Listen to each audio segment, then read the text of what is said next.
Билл Коул– первый человек в мире, который получил степень бакалавра наук в области спортивной психологии. Он один из самых известных, эффективных и успешных консультантов по психологии производительности.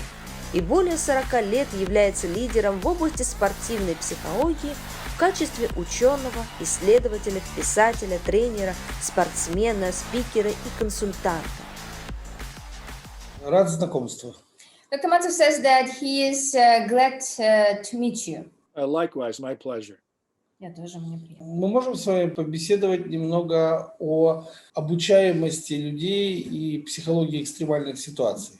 Could we please speak a bit about training people, the way a person learns certain skills, and about psychology of extreme situations? Sounds perfect. Прекрасно. Да. Так как вы так много лет занимаетесь проблемами этими, тогда отсюда мой первый вопрос. От чего зависит, с вашей точки зрения, обучаемость человека? Since you have been involved in this problematic in working with people for many years, what do you think, what are the factors, what are the things that influence one's capacity for learning things? Why some people are more capable of learning new skills and others are not? Great question. I think the number one variable is motivation. That's number one. If they're not interested in learning, they're resistive, they're embarrassed, they're a know-it-all, then the learning is very difficult. So motivation is number one. Есть несколько факторов. Первое – это некий настрой, мотивация самого человека. Если он не заинтересован в предмете или он считает, что он все знает и так далее, очень сложно чему-то научиться. This is the only factor? Well, that would be number one. And then I think you have to tailor the instruction to the person. So it has to be customized to the intellectual level, the skill level. I mean, I could talk about this for hours. You can ask me specific questions, but I think those would be the two big buckets: motivation and then tailoring the instruction to that individual. Второй пункт важный – это подготовка специальной программы для человека в зависимости от его интеллектуального уровня и уровня навыков. Конечно, на эту тему, говорит, я могу часами говорить, но вот из основных… Вот эту тему мы отдельно затронем в нашем интервью чуть позже, если не против. То есть это два основных фактора. If you don't mind, we will come back to this and cover this two main factors in detail a little bit later in the course of our discussion. Окей. That's good. Вопрос следующего характера. Отличается ли обучение человека, например, владеть оружием, ездить на автомобиле и ездить на мотоцикле? And the next question, Bill, is the following. Do you think there is a difference in the principle of acquiring a skill when it comes to, let's say, handling a weapon, driving a car, and riding a motorcycle? Do you think they're the same in principle? Well, I think, there's a discernible, well-defined pathway for learning anything, ranging from no skill to be kind of advanced beginner skill, intermediate skill, and then advanced. And then we could even say mastery. So those are well-defined. Those are all over the internet. Those are taught in graduate schools, et cetera. It's a very well-defined pathway. I'll pause for a minute. Когда речь идет о обучении чему-либо, он считает, что есть конкретные уже определенные уровни мастерства. Сперва у человека может быть 0 навыков, потом он начинающий, средний, углубленный уровень и мастер. So let's take the weapon as an example. So you go to a gym or an instructor, and I want to learn how to handle, let's say, a baton for self-defense. And the instructor here's the baton, they model what to do, they show the skills. Okay, go ahead and try that. And they go back and forth until the student gets the skill at a rudimentary level. Если мы рассмотрим пример оружия, скажем, человек хочет в целях самобезопасности научиться владеть, вот как у полицейских некие палки есть. Он приходит в некий там джим или в некую школу, и ему показывают модель, как это сделать, и ученик пробует это, пока он до некого примитивного уровня, вот хотя бы немножечко не научится им владеть. So let's say this is over the course of probably many weeks, and the student moves through that pathway of skill acquisition. That's a specific phrase used, skill acquisition. They get better. Suddenly they're intermediate. Then after a few more weeks, hey, you really have that skill. Now we arrive at what we call ownership. И в самом начале, то есть есть некая как бы линейка приобретения навыков для того, чтобы вот до примитива, хотя бы он что-то мог делать, возможно, понадобится недели и недели, и в какой-то момент он уже неплохо начинает владеть конкретным навыком. Окей. Маленькое уточнение, можно? Can we ask one thing, just to clarify? Вот я тут недавно разговаривал с одним знаменитым психологом из Лондона. Он говорит, что в Лондоне учат 5 дней водить мотоцикл. С вашей точки зрения, 5 дней достаточно? Recently, Oleg had a talk with a well-known psychologist from Great Britain, and in his claim, he said that people in London are taught to ride a motorcycle in 5 days. So, Bill, do you think this is a sufficient period to learn how to ride a motorcycle? 5 days. So we have to define ride. There's different levels of ride. You could teach someone to ride a motorcycle in 5 minutes in a parking lot with no other cars. So that's riding a motorcycle. But I'll go a little bit further with our weapon example. But go ahead and you can translate there. Все дело зависит от слова вождения, как мы понимаем. Есть разные уровни. Можно человека за 5 минут обучить, как ездить на мотоцикле в парковке, где нет ни машин, ничего. Это тоже, наверное, считается... Нет, но это государственный стандарт. When we are speaking about 5 days being compulsory for somebody to learn how to ride, this is just... This is a standard which is set on the governmental level, and they're issued a license if they pass a test to safely ride in the city. Do you think this is a sufficient amount of time to teach somebody? Not in my opinion. So I'd say no. But continuing now on the weapon example. And Dr. Mальцев also considers that this is not sufficient at all. Я точно так же считаю. Right. За 5 дней ничему человека нельзя научить. Because there's no way you can teach somebody something, could be anything in 5 days. It's just ridiculous. Вообще ничего. So let's define ownership of a skill. We use the weapon, but we are really talking about motorcycles. Ownership is in a simple, sterile environment. A simple environment, the student can repeat the skill automatically, repeatedly, and really nothing breaks, nothing goes wrong. You notice my use of the word sterile environment. Mm-hmm. There's a name for that in the literature called closed. It's a closed environment. There's nothing going on except the student and the weapon. So it's very simple. Что касается приобретения навыков, он говорит, на первом этапе есть некий этап, когда человек в так называемой стерильной среде тренируется. То есть это закрытая среда, где ничего плохого не может произойти. Он просто автоматически повторяет этот навык раз за раз в очень при таких специально созданных условиях. Первая стадия. This is stage 1. Right. Now we go to what is called open skill.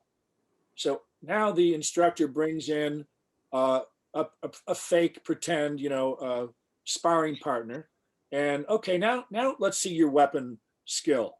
But now the sparring partner is going to get in the way, cause problems, add complexity, and now that skill that used to be perfect with no sparring partner degrades. И он также отметил, что речь идет сейчас о владении оружием, но на самом деле мы в том числе говорим о том, как научиться ездить на мотоцикле. Следующий этап того, как человек обретает некий навык, следующим этапом ему дают уже спарринг-партнера, и там уже это совершенно другие условия, где спарринг-партнер уже мешает ему что-то делать, то есть мы повышаем сложность. А на мотоцикле как это выглядит? And if we would transform this example to the motorcycle, what that stage 2 would be equivalent in the motorcycle? Right. So let's say stage one in motorcycle. Here's your motorcycle. Here's how to sit. Here's how to start it.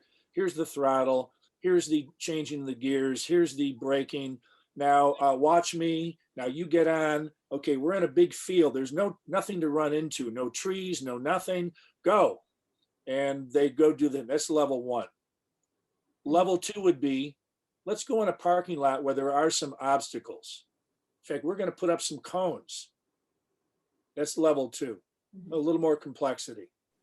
То есть с мотоциклами, если мы говорим о уровне 1, понятно, человеку просто показывается, вот так садишься, здесь газ, здесь тормоз.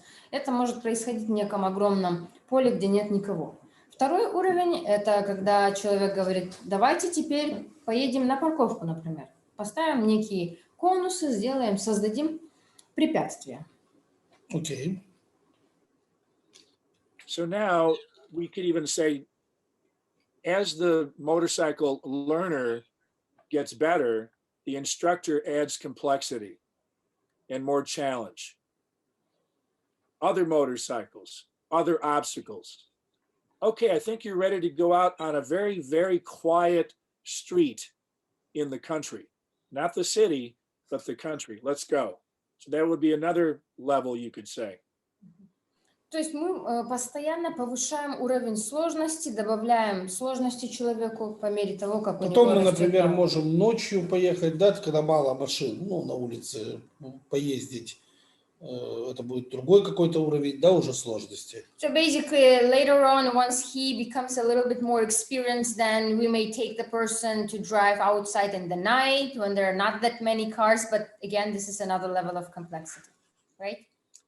Exactly. And then a little more challenging traffic environment. And then all the versions of traffic, freeway, city, rush hour, etc. And that would be a complete package of learning on the motorcycle for, let's say, a basic rider. But again, coming back to the example of Great Britain in 5 days, to me, that sounds not good. Мы еще пакет добавляем, чтобы человек мог ездить на всех видах поверхности, во всех видах условиях. То есть это трасса, город, во время час пика, во время обычной пробки. И это На скользкой дороге. Да, и это все нужно для того, чтобы подготовить очень такого, примитивного некого водителя. А то, что вы привели в пример, то, что в Британии за 5 дней учат, я думаю, это совершенно недостаточно. Да, а если это примитивный уровень, а какой будет следующий?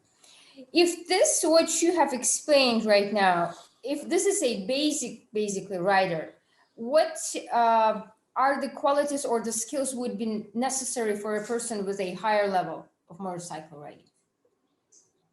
Probably the number one would be many, many more hours on the bike and many more varied situations on the bike. And that leads to, now we're getting in really the psychology of peak performance, that leads to comfort level and mastery. Mm-hmm. So after the 5-day thing, no one would say that that person has mastered the motorcycle. They've mastered the course, but not the motorcycle. There's always more to learn. Mm-hmm. Дальше мы человека ставим уже в разные ситуации, постоянно меняем ситуации, и здесь уже начинает психология играть роль. То есть насколько человеку удобно ездить, насколько он себя комфортно чувствует. И дальше он уже идет к мастерству. Понятно, никто не сможет сказать, что за 5 дней он стал просто мастером вождения. Да, он прошел курс, но он никак не хороший водитель. Давайте еще раз повторим стадии приобретения навыков. Can we repeat once again, just make an overview of the stages of skill acquisition? I'm drawing a horizontal line or maybe a vertical one and putting the dots. Level 1 is like the complete basics in a closed environment. Level 2, you begin to open up the environment. Level 3, ownership and mastery. So you could argue what we're talking about today just in a basic formulation. 4 levels. Closed beginning, introduction, a little more open, level 2. 3, they have ownership of the skills, and 4, after many years, mastery. Первый уровень – это когда человек начинает тренироваться в неком закрытой среде. Второй уровень – это когда немножечко приоткрываем среду и меняем окружение ему. На третьем уровне у этого человека есть уже навык. И четвертый уровень – это через много-много лет, когда человек становится мастером. А почему мы так это классифицируем? Ну, что нам позволяет так это классифицировать? Почему не как-то по-другому? На чем мы основываемся? And when we are speaking about these 4 basic stages, what are we are basing on? I mean, what is the reason why this is classified in this particular way? I think the best answer is people learn in predictable ways. They learn in predictable phases. Example, virtually, by the way, with this 5-day course in Great Britain, it's possible that, and hopeful, that some of the participants already have been doing a lot of motorcycle riding before the 5 days even begins. Скорее всего, лучший ответ будет следующий, потому что все люди, они учатся несколько прогнозируемо, то есть те стадии, которые они проходят.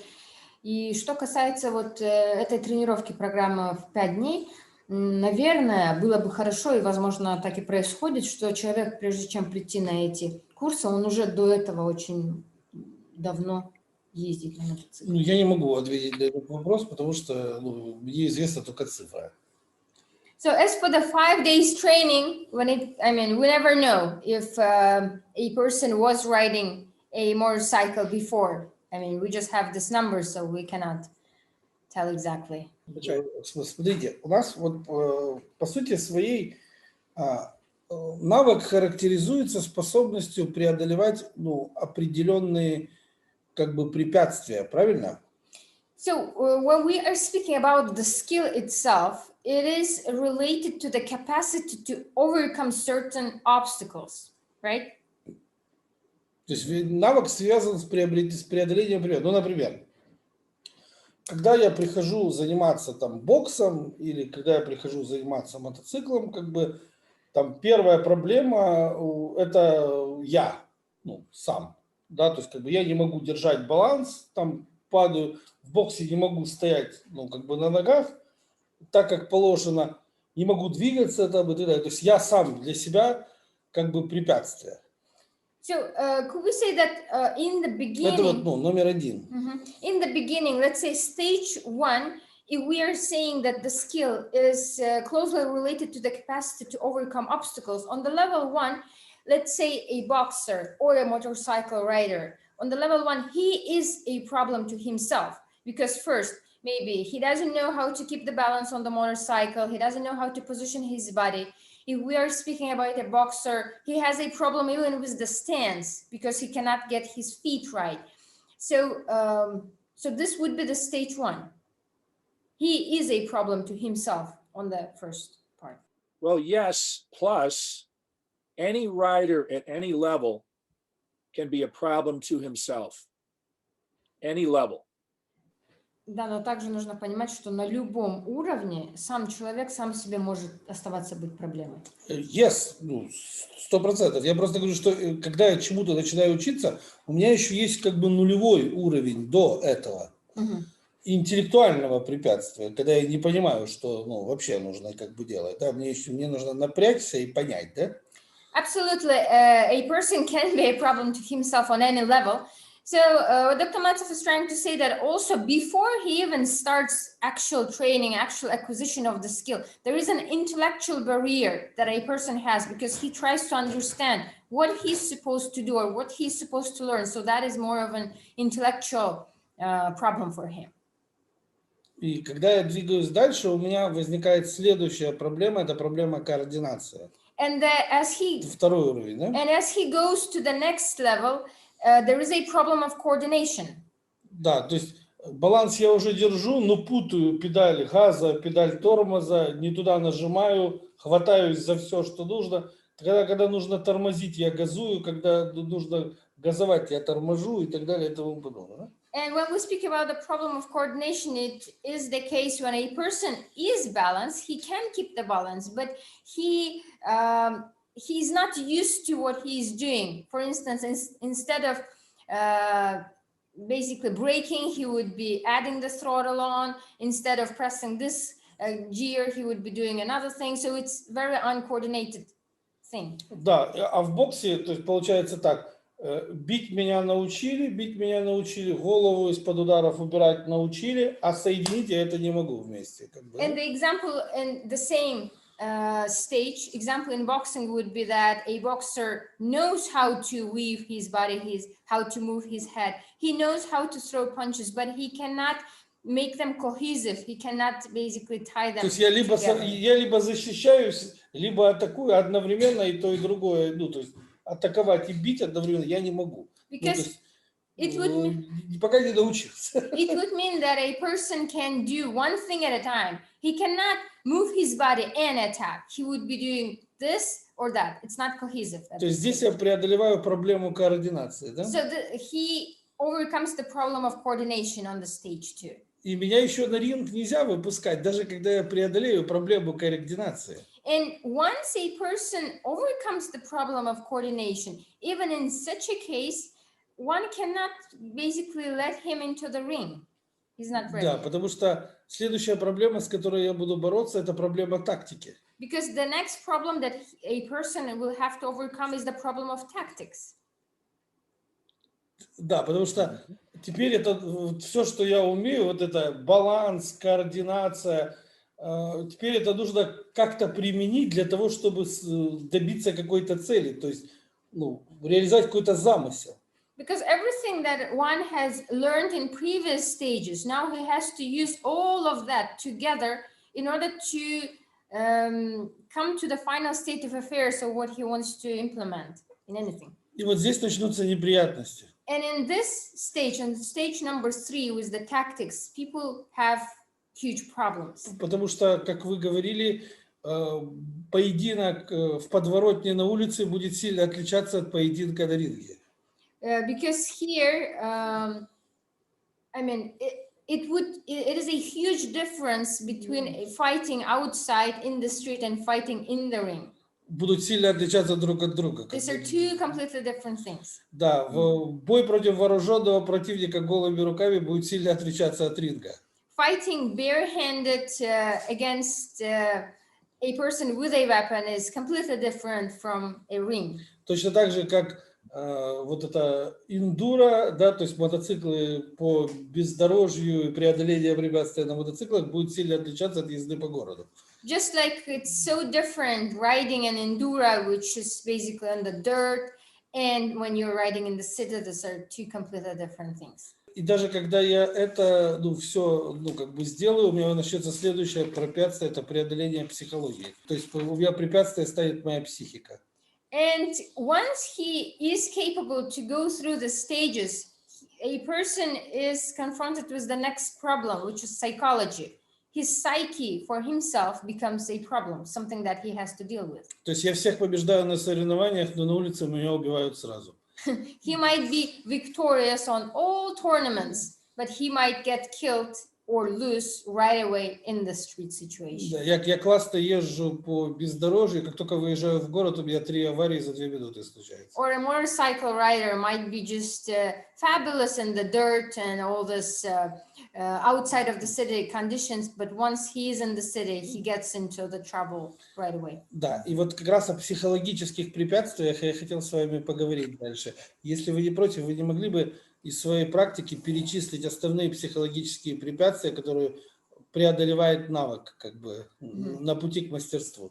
And here, coming to psychological obstacles, Oleg wants to speak with you about those psychological obstacles. Would you mind please sharing from your practice what kind of obstacles, psychological obstacles, one goes through on the way to the mastery? Great question. Number one mental obstacle I have experienced with my clients, thinking too much, overthinking. Number one, by far. Он говорит, прекрасный вопрос. Самая первая проблема, с которой я в том числе вот сталкиваюсь в работе с клиентами, это слишком много думать. Это, говорит, самое, вот, что можно, постоянно видишь, думание. Ну, то есть человек мыслями заменяет действия. Basically, one thinks instead of doing. He overthinks too much. Correct. So taking our levels, I'll give you a little graphic here. Here's level 1 where the person is thinking a lot. Here's level 2, they're thinking less. Here's level 3, they're thinking less. Here's level 4. Hopefully by level 4, no more thinking, just doing. Скажу, приведу на примере графиков. Скажем, вот первый уровень, вот человек вот так много думает. На втором уровне чуть меньше думает, на третьем еще меньше, и надеемся, что в самом конце вообще не думает, только делает. This is where, by the time someone achieves mastery or ownership, that means their skills should be automatic. But let's say now they're competing, let's say in motorcycle, and they're quite proficient. However, the mental obstacles are worry, fear, doubt, too much self-instruction. There's more, but I'll stop there for the moment. На четвертом уровне, когда у человека есть навык, и дальше уже мастерство идет, эти навыки должны у него уже на автоматическом уровне быть отработаны. Но есть проблема. Например, человек может потрясающе ездить на мотоцикле и участвовать в этих гонках, но есть вещи такие, как страх, сомнения, переживания, слишком много себя инструктирования. Other mental obstacles would be pressure from the person themselves. They're a perfectionist. They hate to lose. They don't like to make mistakes. They're in a hurry. That's self-pressure.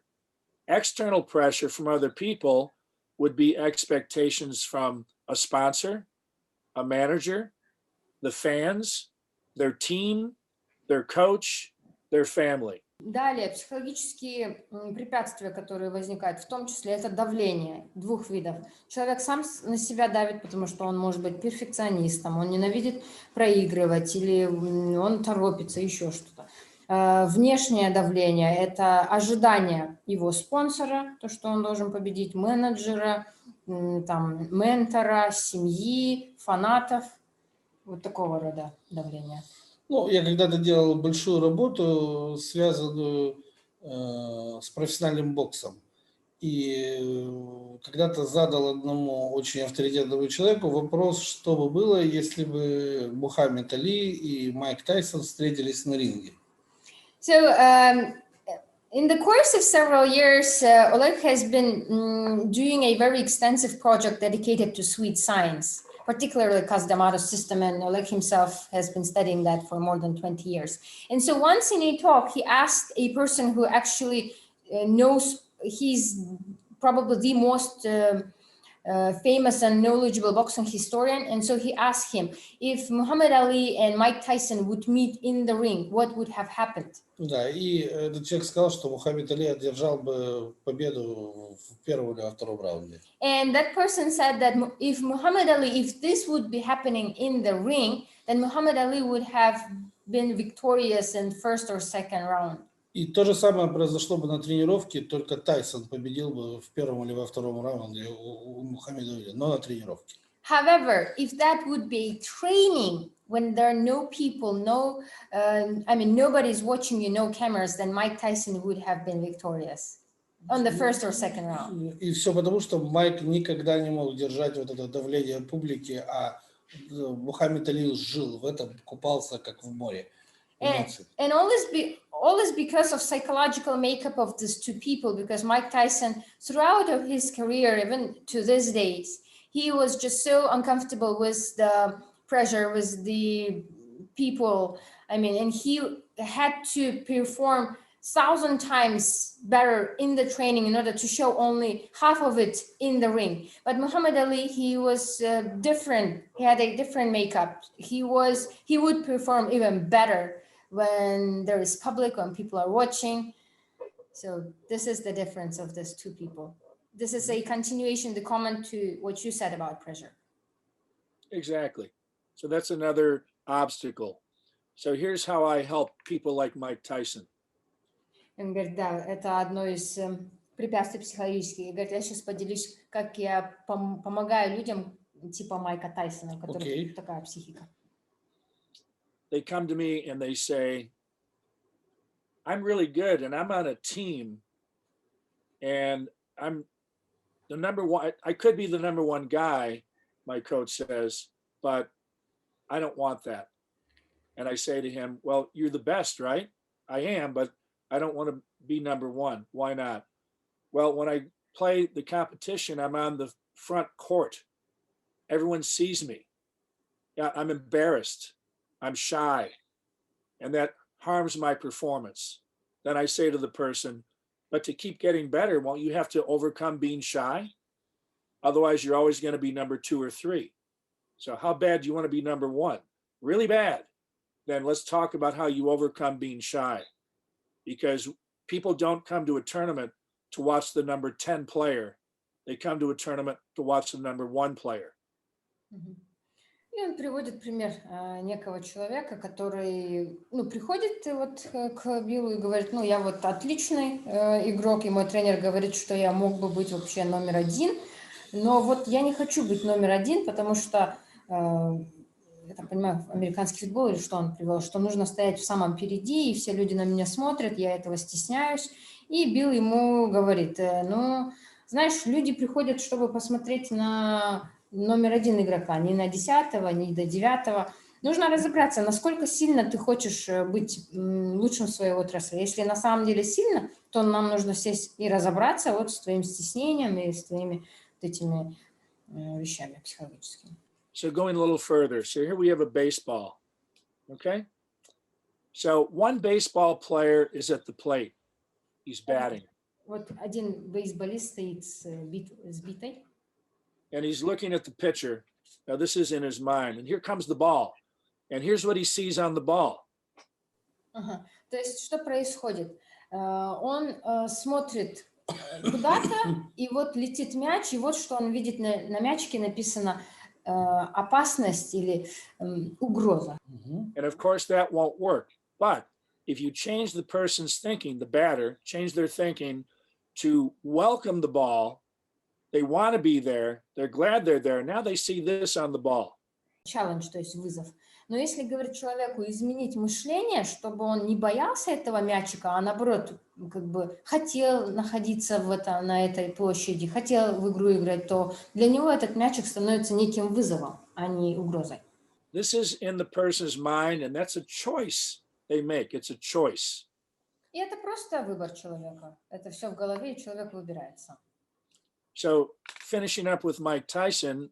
So Mike, you know that when you're embarrassed or shy in public, you don't perform as well. Yes. What can we do to work on you overcoming being shy? And this is a whole nother conversation, but that would be the start of the conversation where to reach your full potential, you have to overcome being shy.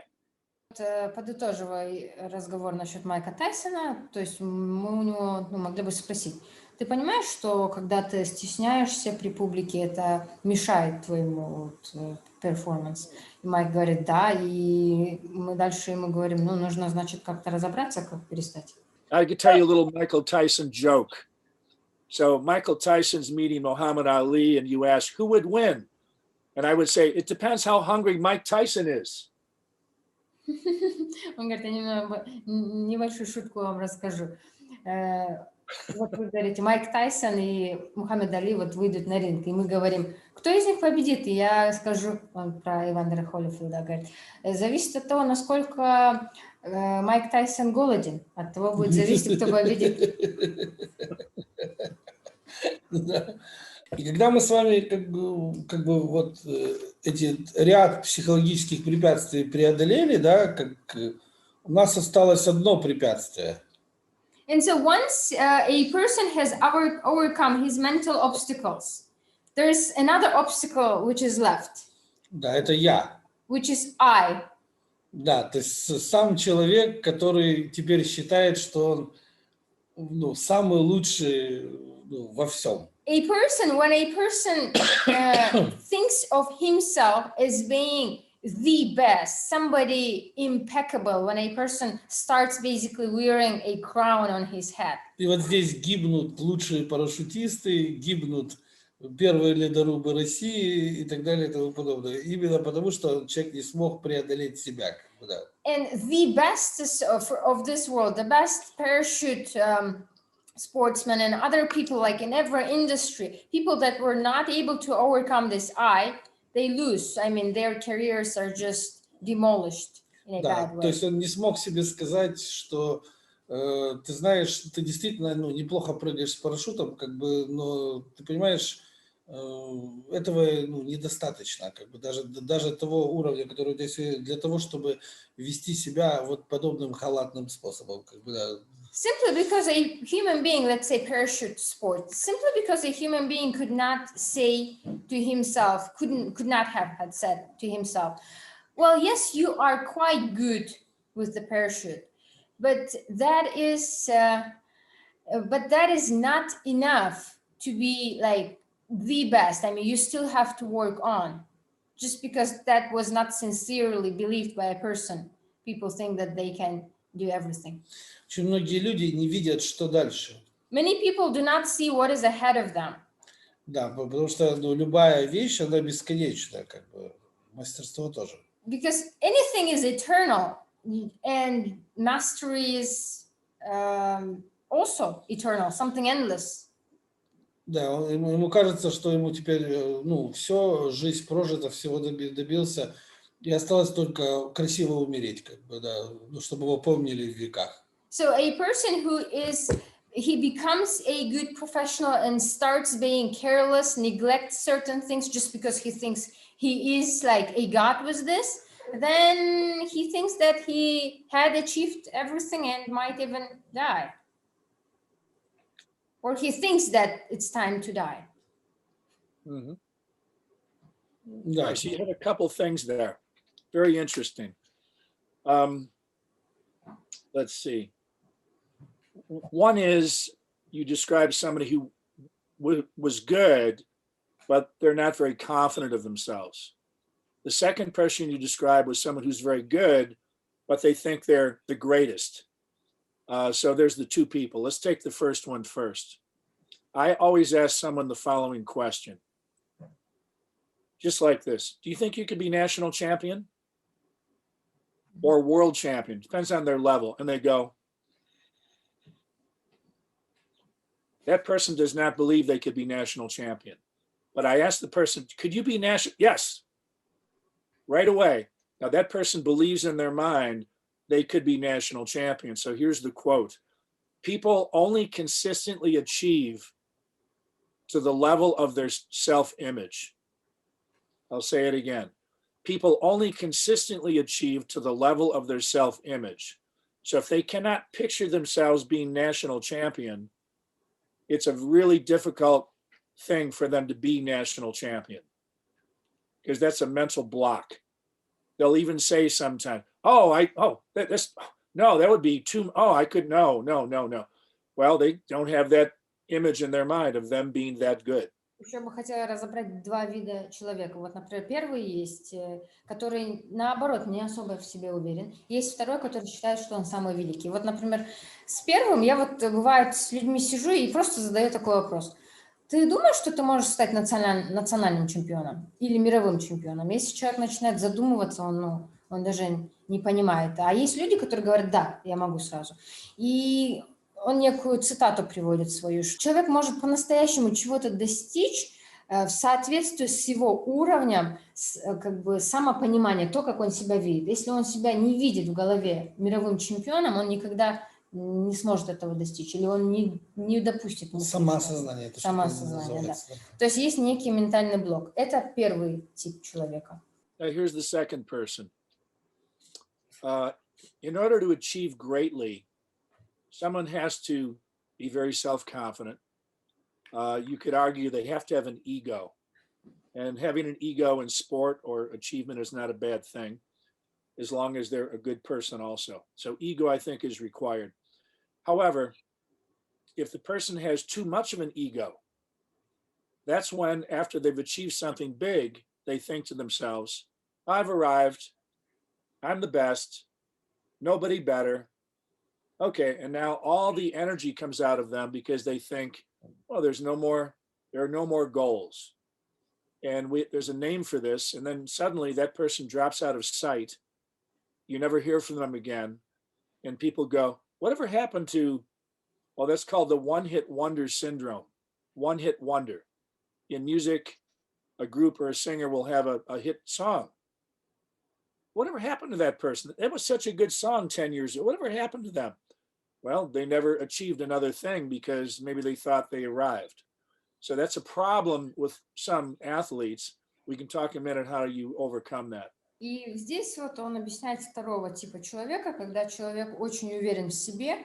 И что касается спорта, я считаю, эго очень важно, это очень хорошая вещь, но когда этого эго слишком много, то, вот как вы и сказали, человек чего-то добивается, и на самом деле это классно, и считает, что он самый классный, что он всего добился, и в этот момент как бы вся энергия его куда-то уходит. Следующий этап, он обычно, этот человек, он просто уходит от общества, куда-то теряется. Потом, даже люди не могут найти, куда он пропал. В английском языке есть некий синдром одного хита, когда, например, очень успешный музыкант, например, выпустил крутой хит, и больше никогда не было второго хита. И, все, карьера на этом заканчивается. Мы, говорит, можем обсудить, как лечить, как справиться с вот этим. Очень интересно. Yeah. Okay. Could we please discuss how to overcome this too much ego type of individuals? So if the person achieves something big, it can seem like a letdown after the really big achievement in comparison. Example, a few years ago, I had somebody who came to me. They were in combat sports and referred by a coach. And they said, my athlete is really worried and has a lot of anxiety about their sport. And I said, tell me about the person. Well, they just won the world championship. So you'd figure, how could they have any worries or anxiety? Shouldn't they be full of confidence? So I met with the athlete, interviewed the person, and discovered they were very insecure about that world championship. It was their first one. And I said, tell me what you're worried about. I'm worried about not being able to repeat it or something similar. And they will think the world championship I did win was fake or a fluke. На самом деле, был у меня недавно, несколько лет тому, некий клиент, вот, когда он совершил нечто грандиозное, мировым чемпионом стал. Но потом это был спорт как раз, связанный с боевыми искусствами. И его тренер ко мне пришел и сказал, что что-то не то с человеком, он постоянно переживает, и нам нужны только вот мировые чемпионы.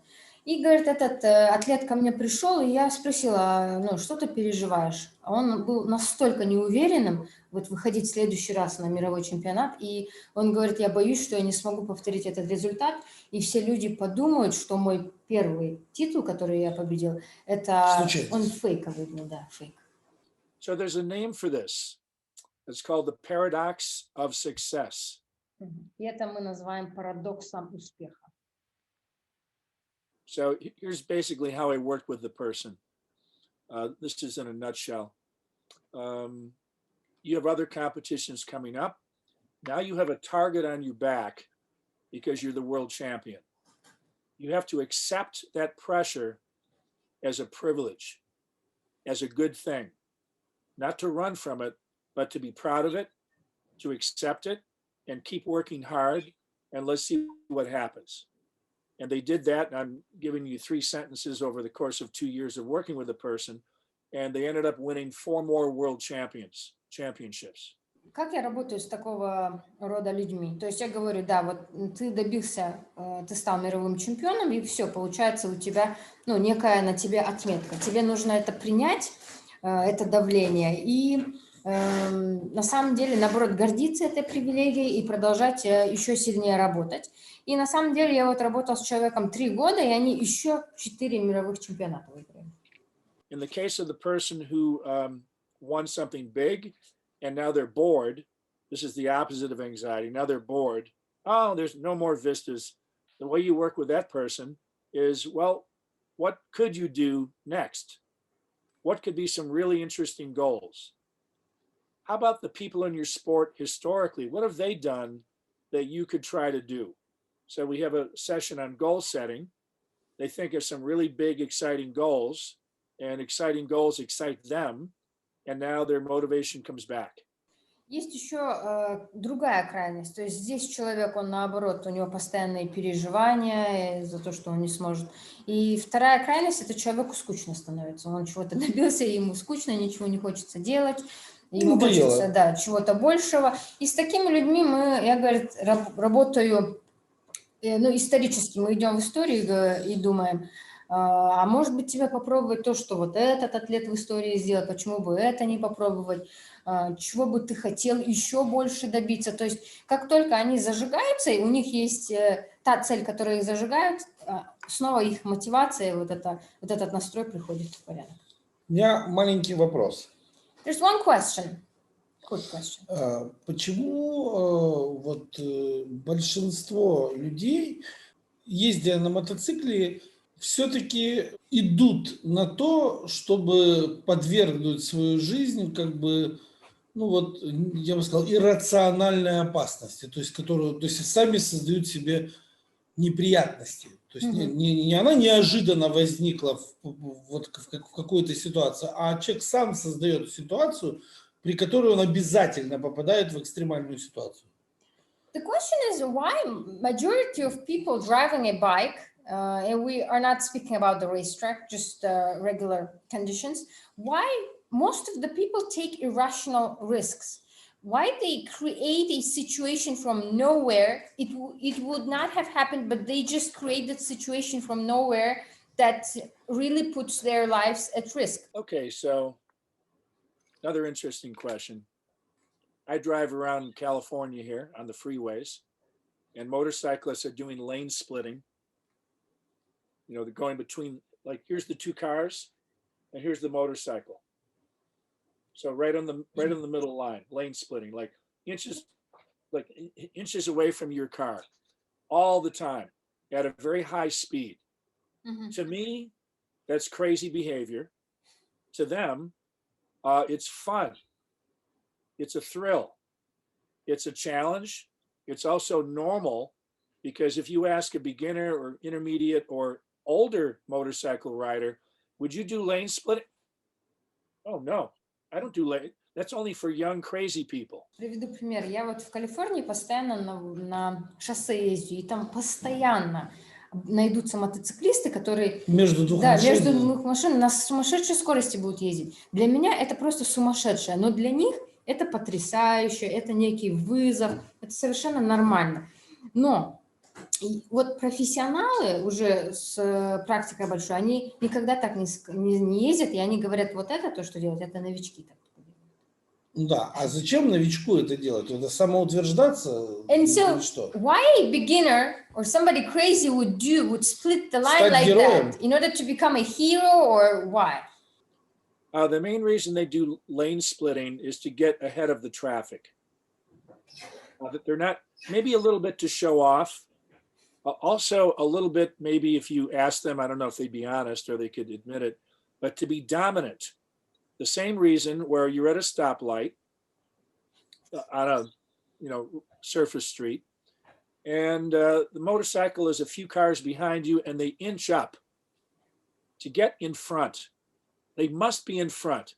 It's like an ego thing. It's a dominant. They have to be the boss. And then when the light turns, zoom, off they go. So I think part of it is dominance, or wanting to be in front, which is dominance. Смотря, кто, но чаще всего человек просто хочет быстро проехать, именно хочет быть просто впереди. Кто-то, если он достаточно честный, он, конечно, хочет похвастаться. Многие люди также, они просто хотят быть вот боссами, они хотят быть впереди. Есть куча людей, вот они вот просто хотят доминировать. И последний вопрос-то. And the last question. Вот какую книгу бы вы порекомендовали прочитать человеку, который садится на мотоцикл? Which book would you recommend to a person, a psychological book, who is just about to start riding a motorcycle? Probably the best one I'd recommend would be something like the Inner Game series of books by Tim Galway. Tim Galway. Tim Galway, the Inner Game book series, maybe the Inner Game of Tennis. And I'll give you one more answer about your prior question. Я бы порекомендовал книгу Тима Галвея Inner Game. Inner Game. Inner, внутренняя игра. So to wrap up, the person who does the lane splitting and the crazy wheelies, you see that in California, they're on the motorcycle and they pop up on the wheelies. So very crazy behavior. We wouldn't do, I don't think. But why do people do that? Again, people in their 50s and 60s don't do that. These are people in their teens and 20s probably, and they feel bulletproof. So here's an example from the medical world. I train a lot of doctors, not only in peak performance, but how to get into the profession. And there's a saying in the medical world about doctors. It isn't if a patient of yours is going to die, it's when. You are going to have a patient die, so you have to deal with it. Let's move that over to motorcycle riding. It isn't if you're going to be injured, it's when. You are going to be injured when you ride a motorcycle, period. It's just a matter of when it's going to happen. So once these people have had a few injuries, I think they're going to generally, but not always, stop the lane splitting, stop the wheelies, stop the risky behavior because they've been injured. So reality showed up. Я бы хотела прокомментировать еще, добавить к предыдущему вопросу. Вот почему люди вот между машинами начинают ездить, уилли делают, то есть катаются на заднем колесе. Чаще всего люди, которым по 50, по 60 лет, никогда бы этого, наверное, не стали делать. Это делают люди, когда им 20, 30, тинейджеры. Потому что эти люди думают, что они пули непробиваемы. Я очень много работаю с докторами. И вот есть такая фраза у докторов, что вот у вас есть пациент, вопрос не в том, что если он умрет, а когда он умрет. То есть он по-любому когда-то умрет. И то же самое с мотоциклистами. То есть вопрос, те, кто вот так себя ведут, дело не в том, если вдруг они повредят свое тело или что-то с ним случится, а когда случится. Не всегда, но чаще всего, как только человек попал в несколько аварий, он потом перестает себя вот так по-идиотски вести, потому что, говорит, они встречаются с реальностью, с действительностью. Не все, конечно, но большинство людей. Огромное спасибо за то, что за дискуссию содержательную. Dear Bill, thank you very much for the meaningful discussion. And I'll also say I really enjoyed meeting both of you, and до свидания. Он говорит, да, будет круто, я был очень рад встретиться с вами. До свидания. Bye. Bye-bye. Very much. Take care.